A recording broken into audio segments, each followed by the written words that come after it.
श्री गुरुदेव दत्त. व्हिडिओमध्ये जाणे अगोदर आपण काही उपाय जीवनामध्ये तुम्हाला कामी येऊन तुमचं जीवन सुखकर करणार आहेत. व्हिडिओमध्ये पुढे जाण्याआधी सर्वांनी कमेंटमध्ये ओम नमो भगवते वासुदेवाय असं लिहायला अजिबात विसरू नका. गोररोचनाचा टिळा लावणे किंवा हळद केशर याचा टिळा लावण्यामुळे श्रीमंती येते. गोररोचनाचा टिळा लावण्यासाठी सोमवारपासून सुरुवात करावी.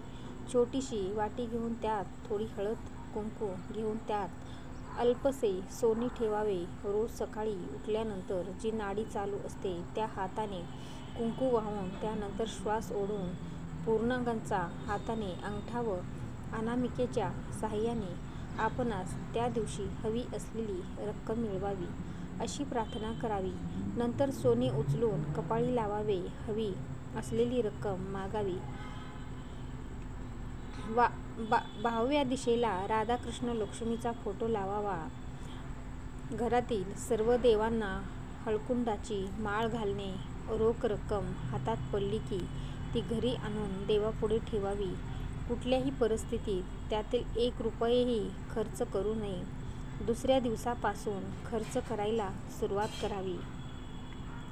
व्यापाऱ्यांनी वापरायाची पैशाचा पाऊस किंवा पिशवी शक्यतो हिरव्या रंगाचा वापरावी. बुधवारी पैसे कोणास उधार देऊ नयेत. दिल्यास ते बुडतात व वसुलीला त्रास होतो. गुरुवारी पैसे देणे चांगले. मंगळवारी कर्जाचे पैसे देऊन कर्जफेड करावी वा शुक्रवारी कर्जफेड स्थितीत सुधारणा होते. मंगळवारी पैसे कर्ज घेतल्यास ते लवकरात लवकर फिटत नाहीत. संध्याकाळनंतर दिवे लागल्यावर कोणाला पैसे देऊ नये. तसेच राहूच्या होणाऱ्या पैसे देणे घेणे व्यवहार करू नये. सूर्यास्ता अगोदर मोठी खरेदी करावी. सूर्यास्तानंतर मोठी खरेदी केल्यास पैसे दिल्यास लक्ष्मी नाश पावते. दिवा समईच्या ज्योतीचे तोंड उत्तरेकडे असल्यास लक्ष्मी प्रसन्न होते. पूर्वेकडे असल्यास सुखप्राप्ती होते. आपल्या कपाळी मधल्या बोटाने गंध लावूनच नंतर देवपूजा करावी म्हणजे ती पूजा पूर्ण होते. पैशासंबंधी कामासाठी निघताना उजवा पाय घराबाहेर टाकून निघावे. गणेशास एक लाल फूल मंदिरात वाहून समोर आलेला अपंग भिकाऱ्यास वा वृद्ध भिकाऱ्यास पैसे देऊन त्याचे मन संतुष्ट करावे म्हणजे यश मिळते. घरात मनी प्लांट लावू नये. पैशाची चणचण भासते. श्री स्वामी समर्थ हा जप घरातल्या सर्वांनी किमान 108 वेळा म्हणावा. कोणाही एका व्यक्तीने रोज 1000 जप करावा. धन लाभ होतो. लक्ष्मी प्राप्तीचा सोपा आणि अनुभवसिद्ध उपाय म्हणजे पिठात थोडी साखर मिसळून ते पीठ मुंग्यांना खाऊ घालावे. अनेकांना अनुभव आला आहे. घरातून कामानिमित्त बाहेर पडताना शर्टच्या वरच्या खिशात थोडे तरी पैसे ठेवावेत. मोकळ्या खिशाने कधीही घराबाहेर पडू नये.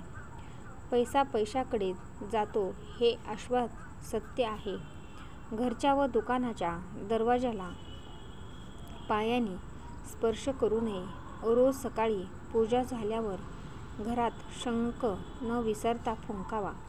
घरात वास्तव्यास असलेली लक्ष्मीची मोठी बहीण अवदसा काढता पाया घेईल आणि लक्ष्मी चिरंतन नांदेल. द्रव्यप्राप्तीसाठी काही प्रभावी मंत्राचा विनियोगही सांगितला आहे. द्रव्यप्राप्ती करून देणारा सर्वात प्रभावी मंत्र म्हणजे ओम नमो विष्णवे नम. जेथे भगवान विष्णू तेथे महापतिव्रता लक्ष्मी असणारच. या दृष्टीने विष्णू सहस्त्रनामाचा पाठही फार फलदायी आहे.